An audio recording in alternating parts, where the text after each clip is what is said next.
have to tell you that the spacecraft was fantastic. We had no real problems. It was good enough so we could commit Apollo 8 on a flight around the moon. It did go 11 days. I think to this day it's probably the most ambitious first flight of any new spacecraft, and it came through with flying colors. If Schirra harbored fears that the project would be canceled, he helped dispel them with the crew's efforts and with the pronouncement that Apollo 7 was a first-class spacemobile. Tests included 8 burns of the propulsion system. All were perfect, textbook operations. A distinctive feature introduced during Apollo 7 was live telecasts from space. These broadcasts would become important to Americans during the missions that followed.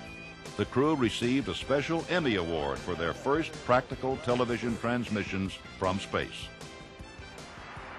Roger, good morning to everyone in television land. You're looking at the right-hand portion of the main display console. In the upper left-hand portion of your view, you would see the instruments that have to do with the cryogenics that are used to power the fuel cells and provide breathing oxygen to the spacecraft.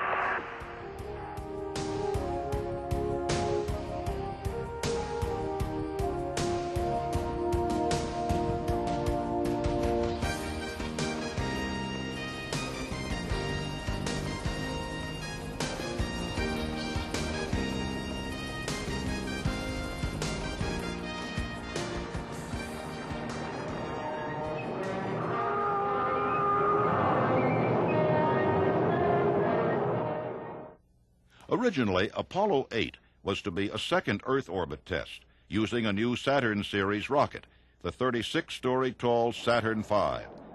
Its 3 stages had almost 5.5 times the thrust of Apollo 7's rocket, and the liftoff subjected the astronauts to increased stress and vibration. You have these giant engines down there gimbling, 1.5 million pounds of thrust, flicking themselves back and forth like a sort of a garden hose you're riding up into space. We're at the end of a 360-foot vehicle. Think of it not as a big rigid hunk like the Washington Monument, but more like a whip antenna on an automobile. So at the top, we were really being thrown around. And basically, during the first 10 or 15 seconds, we could not speak to each other, and we couldn't hit a switch on the instrument panel if we had to because of the motion. Given the success of the previous flight and the fact that U.S. military intelligence had heard